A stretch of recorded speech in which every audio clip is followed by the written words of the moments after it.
बातमीपत्रात आता पाहूयात गल्लीपासून ते दिल्लीपर्यंतच्या ताज्या घडामोडींचा धावता आढावा। विधानसभा निवडणुकीतील हाराकिरीनंतर शिवसेना उद्धव बाळासाहेब ठाकरे पक्षाचे प्रमुख उद्धव ठाकरे आणि महाराष्ट्र नवनिर्माण सेनेचे अध्यक्ष राज ठाकरे हे पुन्हा एकदा एकत्र येण्याची चर्चा सुरू झाली आहे। हे दोन्ही बंधू एकत्र येण्याची हीच योग्य वेळ असल्याचं मानलं जात आहे। त्यावर ठाकरे गटाचे नेते अंबादास दानवे यांनी भाष्य केलंय।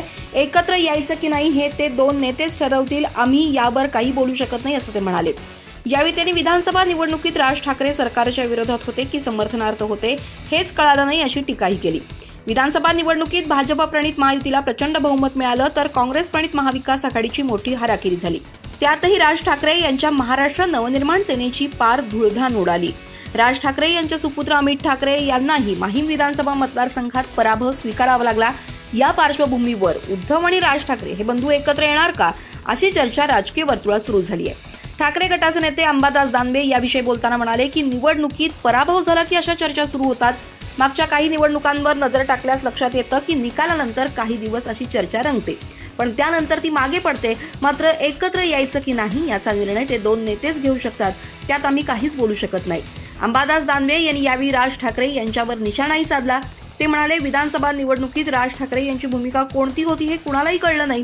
ते सरकारच्या विरोधात होते की सरकारच्या बाजूनं याविषयी संभ्रमावस्था होती। ते सरकारच्या बाजूने होते असं मानलं तर त्यांनी त्यांच्याच विरोधात निवडणूक लढवली आणि विरोधात होते असं मानलं तर त्यांनीच देवेंद्र फडणवीस हेच मुख्यमंत्री होणार असं विधान केलं। त्यांनी मुख्यमंत्री पदासाठी फडणवीस यांना पाठिंबा दिला, त्यामुळे जनतेनेही आपला निर्णय घेतला। त्यातून राज ठाकरे यांनी योग्य तो धडा घ्यावा। माजी मंत्री अब्दुल सत्तार यांच्या विरोधात सिल्लोड न्यायालयात फौजदारी याचिका दाखल झाली आहे। निवडणूक शपथपत्रात खोटी माहिती दिल्याप्रकरणी सामाजिक कार्यकर्ते महेश शंकरपेल्ली आक्रमक झालेत। या प्रकरणी आज कोर्टात सुनावणी झाली। या याचिकेमुळे अब्दुल सत्तारांच्या अडचणीत वाढ होताना दिसून येते। यातच माध्यमांमध्ये चर्चा आहे की अब्दुल सत्तार यांच्या मंत्रिमंडळ समावेशावर भाजपनं आक्षेप घेतलाय।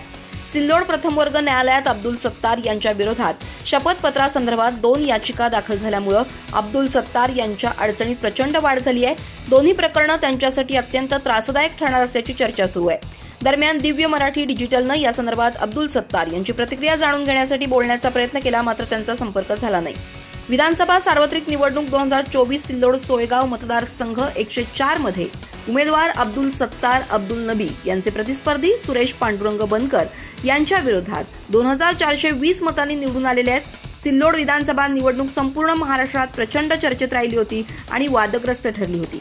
सिल्लोड येथील सामाजिक कार्यकर्ता महेश शंकरपेल्ली आणि पुणे येथील डॉक्टर अभिषेक हरिदास यांनी अब्दुल सत्तार यांच्या नामनिर्देशन पत्रासोबत सादर केलेल्या शपथबद्ध शपथपत्रावर मतदानापूर्वीच लेखी आक्षेप सादर केला होता, परंतु सदर आक्षेपावर निवडणूक आयोगानं अद्यापपर्यंत कोणतीही कारवाई केलेली नाही। वास्तविक पाहता शपथपत्रात खोटी, भ्रामक आणि दिशाभूल माहिती देणं लोकप्रतिनिधी अधिनियम 1951 कलम 125 अ नुसार गुन्हा आहे।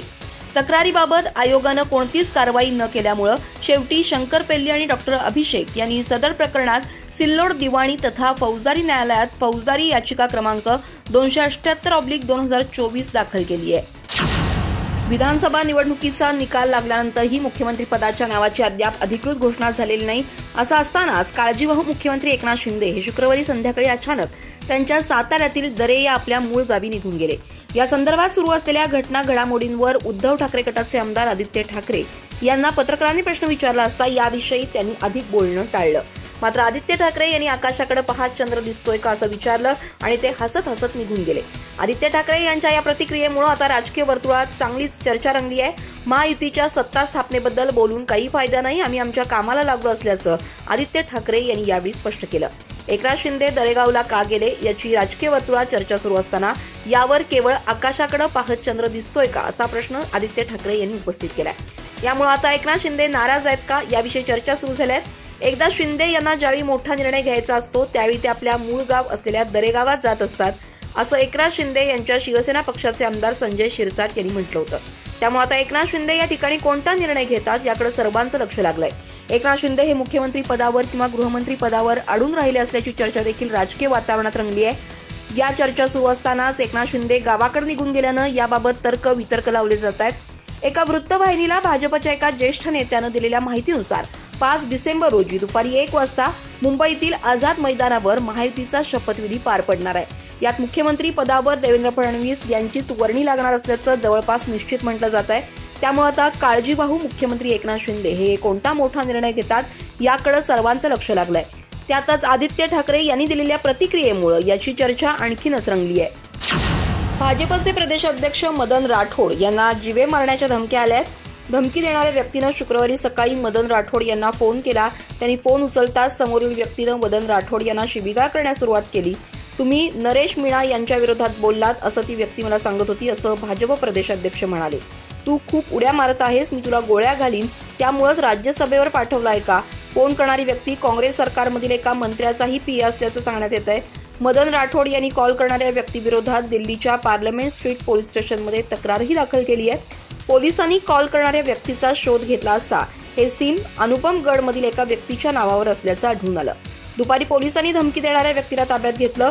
या घटनेनंतर सीएम भजनलाल शर्मा, भाजपचे प्रदेश प्रभारी राधामोहन दास अग्रवाल यांच्यासह अनेक भाजप नेत्यांनी फोन करून मदन राठोड यांच्याकडून घटनेची माहिती घेतली. धमकी देणाऱ्या व्यक्तीला मदन राठोड यांच्या कर्मचाऱ्यांनी पुन्हा फोन केला असता त्यानं आधी स्वतःला बिहारचा रहिवासी असल्याचं सांगितलं. तेव्हा त्यानं अनुपमगडहून फोन करत असल्याचं सांगितलं. मदन राठोड यांना धमकी का दिली असं विचारलं असता त्यानं कोणतंही उत्तर दिलं नाही. त्यानंतर अनेक वेळा कॉल केला, मात्र त्यानं फोन घेतला नाही. या घटनेनंतर प्रसारमाध्यमांशी बोलताना मदन राठोड म्हणाले की मी असं कोणतंही काम केलेलं नाही ज्यामुळे कुणी मला धमकावेल. फोन करणाऱ्या व्यक्तीनं मला शिवीगाळ केल्यानंतरही मी त्याला विचारलं, भाऊ तुझा काय प्रॉब्लेम आहे, तू असं का बोलत आहेस? पक्षाचे निरीक्षक तर राज्यात येणारच आहेत. 5 तारखेला संभाव्य मंत्रिमंडळाचा शपथविधी आहे. यात काही वावड्या उठवण्याची गरज नाही. निरीक्षक आले की नेते निवडले जातील, त्यातून सरकारचा मार्ग मोकळा होईल, असं भाजपचे प्रदेशाध्यक्ष चंद्रशेखर बावनकुळे यांनी म्हटलंय. चंद्रशेखर बावनकुळे पुढे बोलताना म्हणाले की कोणत्याही सरकार स्थापनेबद्दल चर्चा ह्या बातम्या आणि माध्यमातील चर्चेवर होऊ शकत नाही. जो निर्णय घेतील तो देवेंद्र फडणवीस, अजित पवार, एकनाथ शिंदे मिळून घेतील आणि त्याला आमचं केंद्रीय नेतृत्व मान्यता देईल. कुणी मीडियाला काही बोललं तर सरकार स्थापन होत नसतं असंही त्यांनी म्हटलंय. चंद्रशेखर बावनकुळे म्हणाले की संजय राऊत हे सध्या अस्वस्थ आहेत. त्यांचे आमदार कमी झाले, त्यांना कोणी विचारत नाही. काँग्रेस आपला वेगळा विचार करते, त्यामुळे ते अस्वस्थ आहेत. अशा मानसिकतेमध्ये लोक असंच बोलतात. स्वस्थ मानसिकतेमध्ये राऊत आले की त्यांचं आम्ही ऐकू. चंद्रशेखर बावनकुळे म्हणाले की नागपूरमधील विरोधी पक्षनेत्याचा बंगला कुणाला देणार हे आम्हाला माहिती नाही, पण माझी मवियातील नेत्यांना विनंती राहणार आहे की मी त्यांना सूचना देणार नाही. 2029 मध्ये तिघांपैकी कुणाकडे तरी विरोधी पक्ष नेतेपद राहील याची काळजी घ्यावी. एवढी तयारी त्यांनी 2029 पर्यंत केली पाहिजे. चंद्रशेखर बावनकुळे म्हणाले की महायुतीमधील तिन्ही पक्षात कुठेही रस्सीखेच नाही. अजितदादा आणि आमच्यात कुठेही रस्सीखेच नाही. आम्ही मीडियात एक आणि तिकडे बोलतो असं काही नाही. आम्ही तिघे सख्खे भाऊ एकत्र आहोत. सावत्र भाऊ हे ईव्हीएमवर बोट ठेवत वेळकाढूपणा करत आहेत असं म्हणत त्यांनी मवियावर टीकास्त्र डागलंय. एकनाथ शिंदे हे प्रगल्भ नेते आहेत, त्यांच्याबद्दल वेगळ्या बातम्या पसरवणं योग्य नाही.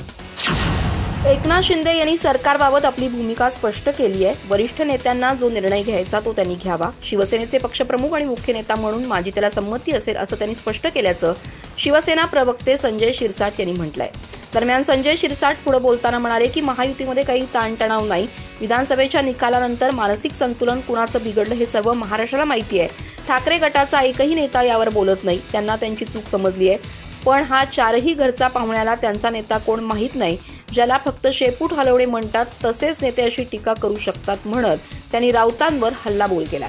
संजय शिरसाट म्हणाले की ठाकरे गटातील एकही नेता आता बोलत नाही. हे भाडेकरू सर्व काही बोलत आहेत असं म्हणत शिवसेना प्रवक्ते संजय शिरसाट यांनी संजय राऊतांना टोला लगावलाय. पोटात एक आणि ओठात एक अशी आमची संस्कृती नाही. आम्ही लाचारासारखे नाटके करणारे नाही. आमच्या चेहऱ्यावर असणारच आम्ही ओठावर आणू, तर आम्ही नाराज असतो तरी ते उघडपणे जाहीर करू. संजय शिरसाट म्हणाले की भाजपचे पक्ष निरीक्षक 2 दिवसांनी महाराष्ट्रात येणार आहेत.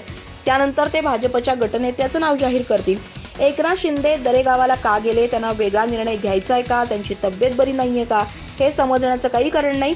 एकनाथ शिंदे यांनी सत्ता सोडताना दिलेरपणानं सत्ता सोडली. भुवनेश्वरमध्ये शनिवारपासून सुरू होणाऱ्या डीजीपी आयजीपी परिषदेला पंतप्रधान नरेंद्र मोदी उपस्थित राहणार आहेत. काल संध्याकाळी ते भुवनेश्वरला पोहोचले. आज ते भुवनेश्वर येथील लोकसेवा भवन कन्व्हेन्शन सेंटरमध्ये जाणार आहेत. यापूर्वी 29 नोव्हेंबर रोजी गृहमंत्री अमित शहा यांनी परिषदेचं उद्घाटन केलं होतं, जिथं त्यांनी देशातील 3 सर्वोत्कृष्ट पोलीस ठाण्यांना उत्कृष्ट सेवेसाठी ट्रॉफी दिली.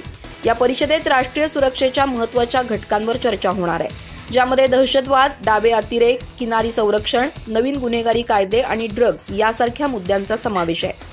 या परिषदेत कायदा आणि सुव्यवस्थेच्या मुद्द्यांवर राज्यांची कामगिरी तपासण्यासाठी देशातील सुरक्षा आणि कायद्याची अंमलबजावणी करणाऱ्या संस्थांसमोरील आव्हानांना सामोरं जाण्यासाठी मार्ग शोधण्यासाठी चर्चा केली जाईल.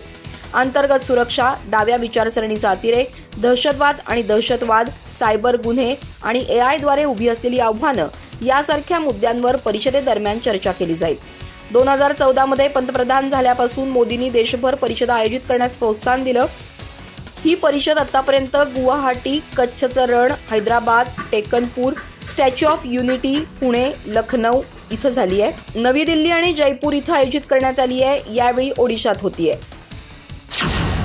देशामध्ये ज्या निवडणुका झाल्या त्यासंबंधीची अस्वस्थता ती सर्व भागात दिसून येतेय.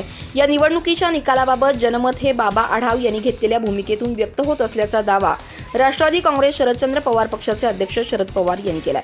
ज्या निवडणुका झाल्या त्या निवडणुकीमध्ये सत्तेचा गैरवापर आणि पैशाचा महापूर दिसून आला. तो यापूर्वी कधीही बघितला नव्हता. स्थानिक पातळीवरील निवडणुका असतात त्यामध्ये अशा तक्रारी कुठे ना कुठे ऐकायला मिळतात. मात्र संपूर्ण राज्याची आणि देशाची निवडणूक असताना एवढ्या मोठ्या प्रमाणात पैसा आणि सत्तेचा गैरवापर हा करून निवडणुकीची सर्व यंत्रणा हातात घ्यायची असं चित्र यापूर्वी कधीही दिसलं नव्हतं असं देखील पवार यांनी म्हटलंय. असंच काही या निवडणुकीत महाराष्ट्रात घडलं आणि त्याचा परिणाम होऊन लोकांची अस्वस्थता वाढली असल्याचं पवार यांनी म्हटलंय. मला जे लोक भेटले त्या सर्वांना जयप्रकाश नारायण यांची आठवण आली. लोकांमधील असलेली अस्वस्थता पाहूनच बाबा आढाव यांनी पुढाकार घेतलाय. त्यामुळे एक प्रकारचा दिलासा मिळाला असल्याचं लोकांना वाटतंय. राष्ट्रीय कर्तव्य आणि देशाची आवश्यकता असल्यामुळे त्यांनी ही भूमिका घेतली. मात्र त्यांनी एकट्यानं भूमिका घेणं योग्य नाही. याविरोधात जनतेनं उठाव करणं आवश्यक असल्याचं पवार यांनी म्हटलंय. असंच सुरू राहिलं तर संसदीय पद्धती संपुष्टात येईल अशी चर्चा या ठिकाणी आज दिसत असल्याचं पवार यांनी म्हटलंय.